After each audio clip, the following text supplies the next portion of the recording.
पर सलामत है तब तक वो तुमसे रुपया नहीं मांगते, वो खुद कमाते हैं, तुमको खिलाते हैं, तुम्हारी जरूरत को पूरा करते हैं। मगर जब उनके हाथ पैर जवाब देते हैं तब उनको जरूरत होती है अपनी औलाद की, जिसकी खातिर उन्होंने अपनी सारी जिंदगी फरमा है। और जब बुढ़ापा आता है तो ये औलाद अलग हो जाती है, पैसा कमाने के चक्कर में मुंबई भाग जाती है, विदेश भाग जाती है,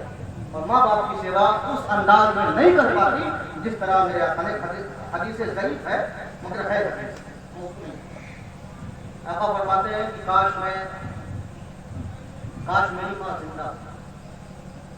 मेरी माँ जिंदा होती, मैं नमाज़ नफल की नीयत मांगता,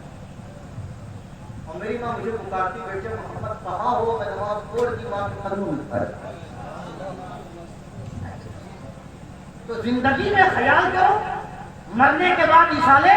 सवाब करो, और मरने के बाद जब इशाले सवाब करोगे तो मुस्तफा की हदीस की रोशनी में वलद सालेह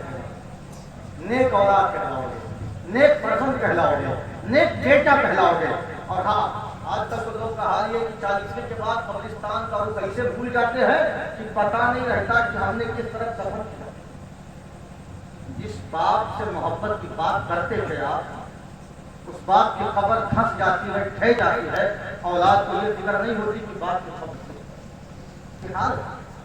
तो मैं जितने लोग सुन रहे हैं उनकी बात कर रहा हूँ कि मैं ये बताऊं आपको कि आप अपने माँ बाप, अपने घर वालों के, अहले खाना के कब्रों पर रोज जाओ। ये तकाज़ाए मोहब्बत है, ये तकाज़ाए हक है। और अगर रोज ना जा सको तो कम से कम यौमुल ईद पे जुमा के दिन जाओ। और कब्रिस्तान जाने का तरीका मैं आपको बता देता हूँ, बस उसके बाद कब्रिस्तान जाने का तरीका क्या है कि जब अपने घर से कब्रिस्तान जाने के लिए निकलो तो किसी से हंसी मजाक न करो, ठट्ठा न करो, तफरीह न करो, गाली गलौज न करो, मोबाइल का इस्तेमाल न करो, दुनियावी काम न करो, खुराफात न करो। अपने घर में वज़ू बनाओ, बावज़ू हो जाओ, और वज़ू होने के बाद 2 रकात नमाज़े नफल अपने माँ बाप के इशारे सवाब के लिए, आप अपने माँ बाप के इशारे सवाब के लिए नमाज भी पढ़ सकते हैं, अपने माँ बाप के इशारे सवाब के लिए रोज़ा भी रख सकते हैं। उलमा की मौजूदगी एक मसला होता है, आप अपने माँ बाप की नमाज का फर्ज रोज़ा, ये खाली ये जिंदगी में मसला नहीं,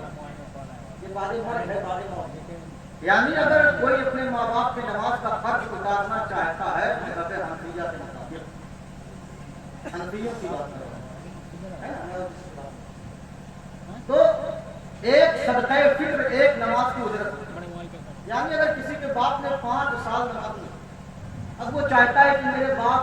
के नमाज का अज़ाब कब्र से उठ जाए, तो एक नमाज, एक सदक़े फिक्र मांगती मरने के बाद। जिंदगी में तो है कोई सूरत नहीं, पढ़ना है चाहे जिस हालत में, लेकिन मौत के बाद क्या है, जैसे दिन में कितनी नमाज हो गई? 5। तो सदक़े फिक्र की कीमत क्या है? 50। यही है ना, 50 ना लिखा, 2.25 किलो गंदम की कीमत 50। तो 5 वक्त की नमाज की कीमत कितनी हुई? 250। और 50 रुपया वितर कितना हो गया? 300। अगर एक दिन की नमाज का आजाद उठेगा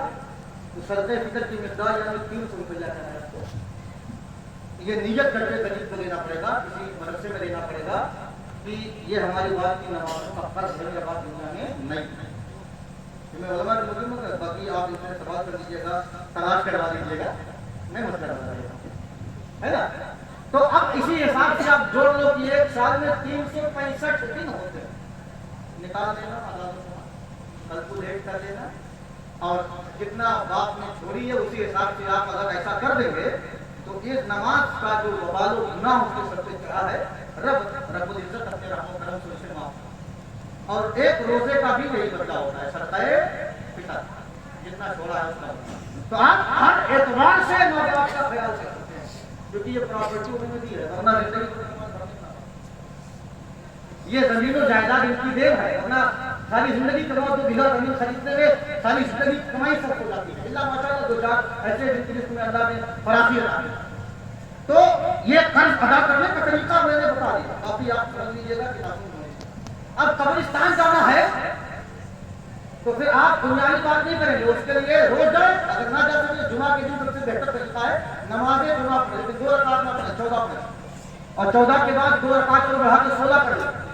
और 16 करके 2 रकात जो बढ़ाएंगे आप, वो माँ बाप के इशारे सवाब के लिए, भाई के इशारे सवाब के लिए, दादा दादी के इशारे सवाब के लिए, और बढ़ा करके आप मस्जिद से निकले तो बावजूद भी रहते हैं माशाअल्लाह, जुमा के दिन कुर्ता पजामा भी सर पे रहता है, टोपी भी रहती है, हफ्ता भरना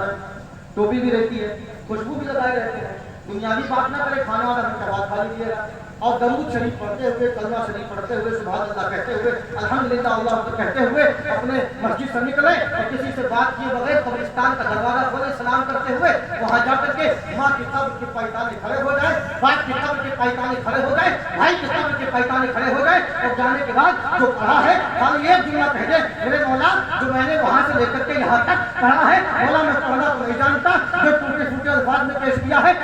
गलती खता हुई हो तो माफ फरमा दे, जो सवाब मिला हो मेरे माँ बाप की रूह को, बाकी किसी की हाजत नहीं, आपका पाप हो गया, माँ बाप का भी पाप सवाब हो गया, और ये सुन्नत है मौका,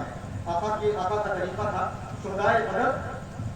के कब्रों पे आप तशरीफ ले जाते, फातिहा पढ़ते, आखिरी हदीस के साथ बात खत्म कर दूं, एक सहाबी रसूल बड़ी मशहूर थी, बार बार सुना होगा आपने, सहाबी रसूल सल्लल्लाहु अलैहि वसल्लम है, नाम साहब